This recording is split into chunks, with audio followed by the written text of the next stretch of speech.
Baik, Assalamualaikum warahmatullahi wabarakatuh. Selamat dan salam sejahtera untuk kita semua. Perkenalkan, nama saya Mulyana. Saya mahasiswi Universitas Cyber Asia.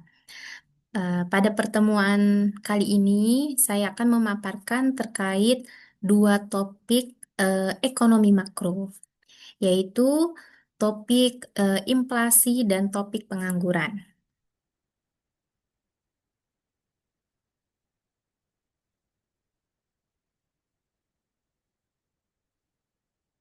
Inflasi. Pembahasan pertama adalah terkait topik inflasi. Pengertian inflasi. Inflasi adalah kondisi kenaikan harga barang dan jasa secara umum dan berkelanjutan selama periode tertentu yang menyebabkan menurunnya daya beli uang. Dengan jumlah uang yang sama, masyarakat bisa membeli barang lebih sedikit.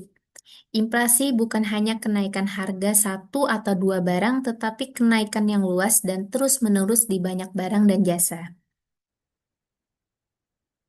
Ciri-ciri inflasi. Pertama adalah kenaikan harga terjadi menyeluruh. Jadi tidak hanya di satu sektor atau satu barang saja. Kemudian berlangsung secara terus-menerus. Bisa dari setiap bulan atau setiap tahunnya. Kemudian adanya penurunan daya beli uang, di mana yang biasanya mungkin kita bisa beli barang A hanya dengan waktu dulu dengan harga 10.000, tapi sekarang kita harus untuk mendapatkan barang A itu dengan harga 20.000. Yang ciri keempat yaitu diukur dengan indeks harga konsumen. Jadi inflasi ini bisa diukur, salah satunya dengan IHK, indeks harga konsumen. Penyebab inflasi ada berbagai macam, ada berbagai banyak penyebab terjadinya inflasi. Pada umumnya yang pertama adalah demand full inflation atau inflasi tarik permintaan, yaitu terjadi ketika permintaan barang dan jasa itu melebihi kapasitas produksi, sehingga permintaan barang itu menjadi tinggi dibandingkan dengan permintaan barang dibandingkan dengan kapasitas produksi itu sendiri. Permintaan yang tinggi ini seperti dari konsumsi dan investasi yang menyebabkan mendorong harga naik. Kemudian ada cost plus inflation atau inflasi dorong biaya, yaitu kenaikan biaya produksi, misalnya upah dan harga bahan baku yang lagi tinggi atau naik, sehingga menyebabkan produsen juga menaikkan harga jual. Seperti itu. Penyebab inflasi selanjutnya adalah inflasi struktural. Jadi ini adalah ketidakseimbangan dalam struktur ekonomi, misalnya inefisiensi produksi atau distribusi yang mengakibatkan kenaikan harga. Kemudian ada faktor kebijakan ekonomi juga mempengaruhi tingkat inflasi. Misalnya kebijakan moneter yang memperbanyak uang beredar tanpa diimbangi dengan produksi ya, sehingga menyebabkan harga-harga itu menjadi naik. Jenis inflasi, ada berbagai macam jenis inflasi. Yang pertama adalah inflasi ringan, itu dengan laju kenaikan kurang dari 10% per tahun.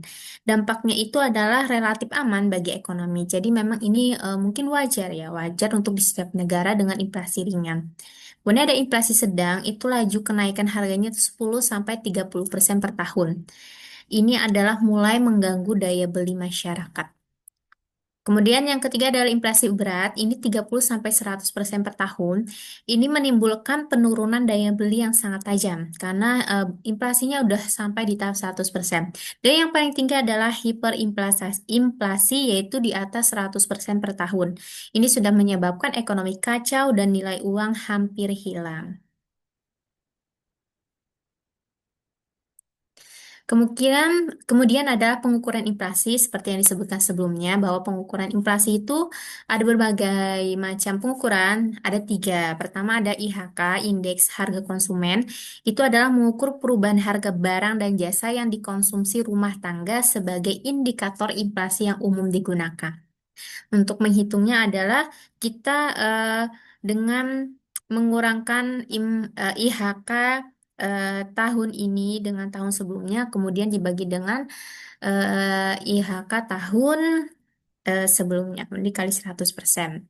Kemudian ada pengukuran indeks harga produsen atau IHP, itu mengukur perubahan harga dari sisi produsen. Kalau yang sebelumnya adalah dari sisi rumah tangga, sedangkan untuk IHP itu adalah dari sisi produsen. Rumusnya hampir sama dengan IHK ya, sama-sama perbandingan antara selisih dengan yang sebelumnya. Kemudian dikali 100. Kemudian ada juga pengukuran inflasi dengan deflator PDB. Ini adalah mengukur perubahan harga barang dan jasa seluruh ekonomi, di mana pengukurannya ini lebih luas ya, dari IHK atau IHP. Dan ini biasanya yang dipakai oleh suatu negara untuk mengukur inflasi. Rumusnya itu adalah PDB nominal dibagi dengan PDB real, kemudian dikali dengan 100. Contoh soalnya bisa diketahui tahun 2011 nilai PDB nominal itu 600 juta. Kemudian PDB realnya itu 480 juta. Maka berapakah PDB deflatornya? Itu kalau kita hitung maka akan mendapatkan inflasi 125%. Kesimpulannya, inflasi adalah kenaikan harga barang dan jasa secara umum dan terus-menerus yang menurunkan daya beli uang. Inflasi itu bisa disebabkan oleh tingginya permintaan, kenaikan biaya produksi, atau faktor struktural ekonomi suatu negara. Inflasi diklasifikasikan berdasarkan laju kenaikannya, mulai dari yang ringan hingga hiperinflasi dengan dampak yang berbeda-beda. Perhitungan inflasi dengan ketiga indeks IHK, IHP, deflator, PDB membantu pemerintah dan pelaku ekonomi dalam mengendalikan serta merespon perubahan harga. Kita lanjut ke topik kedua, yaitu pengangguran. Pengertian pengangguran. Pengangguran adalah keadaan di mana seseorang yang termasuk dalam angkatan kerja, seseorang yang masuk dalam usia produktif di antara 15 sampai 64 tahun, namun tidak memiliki pekerjaan, atau sedang mencari pekerjaan atau mempersiapkan usaha baru. Itu masuk dalam kategori pengangguran ya. Pengangguran terjadi jika jumlah tenaga kerja yang tersedia itu melebihi dari lapangan kerja, lapangan pekerjaan, atau surplus tenaga kerja. Jadi, penampung tenaga kerjanya itu sedikit, tapi tenaga kerjanya itu membludak, sehingga menimbulkan adanya pengangguran. Menimbulkan seseorang tidak bekerja. Jenis pengangguran itu bermacam-macam jenis ya. Yang pertama adalah pengangguran terbuka. Itu adalah orang yang sama sekali tidak bekerja dan sedang mencari pekerjaan. Jadi orang yang sama sekali tidak bekerja atau dia emang sedang mencari pekerjaan tapi sampai belum dapat pekerjaan. Kemudian ada setengah pengangguran, itu adalah orang yang bekerja tetapi jam kerja atau produktivitasnya kurang dari standar normal. Jadi misalnya standar normal itu sehari dia seharusnya itu bekerja 8 jam, tapi kenyataannya dia cuma bekerja 3 atau 4 jam. Itu kan di bawah standar ya. Nah, itu disebut dengan setengah pengangguran walaupun dia sebenarnya bekerja. Kemudian ada pengangguran terselubung, itu adalah orang yang bekerja, tetapi produktivitasnya itu rendah. Karena ketidaksesuai keterampilan atau pekerjaan yang tidak sesuai dengan kemampuan. Jadi bisa dibilang sebenarnya dia bekerja, tapi apa ya, pekerjaannya itu tidak sesuai dengan kemampuan dia, atau dia tidak bisa menyesuaikan kemampuan dia itu tidak bisa menyesuaikan dengan pekerjaan sehingga kerjaan dia itu tidak produktif ya, tidak menghasilkan hasil pekerjaan yang maksimal. Itu disebut dengan pengangguran terselubung. Penyebab dan dampak pengangguran itu ada banyak. Penyebabnya itu pertama tidak tersedia lapangan kerja atau kurangnya keterampilan dan pelatihan bagi tenaga kerja, perubahan teknologi, krisis ekonomi dan resesi. Ada juga yang disebabkan oleh faktor demografi seperti bonus demografi tanpa diimbangi penyerapan tenaga kerja yang memadai. Dampaknya itu terjadinya penurunan pendapatan yang pasti ya, menurunnya produktivitas dan kemampuan tenaga kerja, meningkatnya kriminalitas, stres, dan ketidakstabilan sosial, berkurangnya penerimaan pajak, karena kan tadi penurunan pendapatan, kemudian pertumbuhan ekonomi menjadi negatif. Menghitung pengangguran. Tingkat pengangguran terbuka ya. Jadi kita tuh menghitungnya dengan TPT atau tingkat pengangguran terbuka. Itu menunjukkan persentase pengangguran terhadap angkatan kerja dengan rumus angkatan kerja dibagi dengan populasi dewasa dikali dengan 100% ya. Angkatan kerja adalah total penduduk usia produktif biasanya 15 sampai 64 tahun yang bekerja maupun aktif mencari kerja. Contoh soal, misal jumlah pengangguran itu 1 juta sekian, kemudian jumlah angkatan kerja 3 juta sekian, maka akan dihitung TPT-nya sebagai berikut. Kita akan mendapat TPT di angka 42,4%. Cara mengatasi pengangguran itu bisa dengan menggunakan 5 cara. Yang pertama adalah meningkatkan mutu pendidikan dan pelatihan keterampilan agar sesuai dengan kebutuhan pasar. Yang kedua yaitu mendorong kewirausahaan dan membuka lapangan kerja baru, termasuk di sektor informal. Yang ketiga adalah pembangunan ekonomi dengan sistem padat karya agar menyerap tenaga kerja yang lebih banyak.